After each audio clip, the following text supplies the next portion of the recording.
In questo momento è una rivelazione storica. È un silenzio quasi irreale quello che avvolge l'arrivo di Vanessa Ballan nella sua Castelfranco. Dentro e fuori il Duomo sono oltre 1000 le persone che prima accompagnano il feretro con lo sguardo, poi sorreggono i familiari della ragazza e il compagno Nicola. Un silenzio.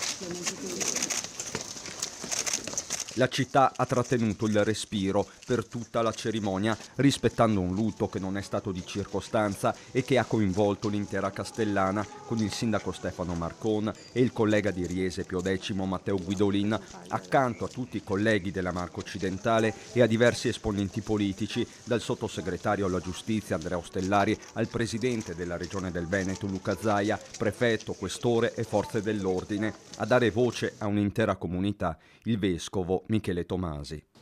Non c'è un motivo al mondo che giustifichi questo atto, questa violenza, non c'è mai, non c'è sicuramente nel caso di Vanessa e della creatura che lei portava nel grembo.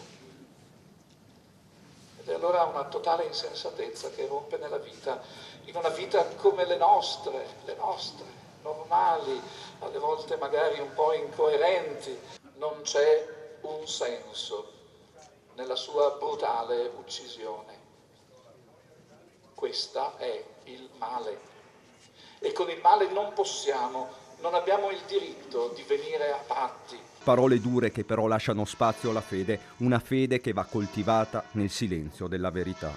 Silenzio nella preghiera che invoca la consolazione delle vittime e la conversione dei violenti.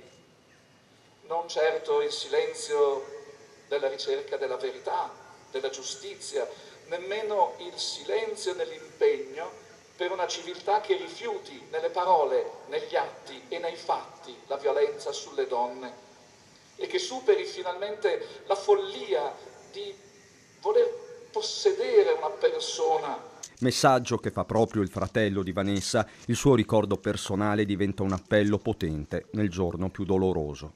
Dovremmo imparare di più ad aprirci agli altri, ad essere accorti, ad essere vicini cercando di comprendere di più i cuori e non girarci dall'altra parte solo perché abbiamo tante cose da fare.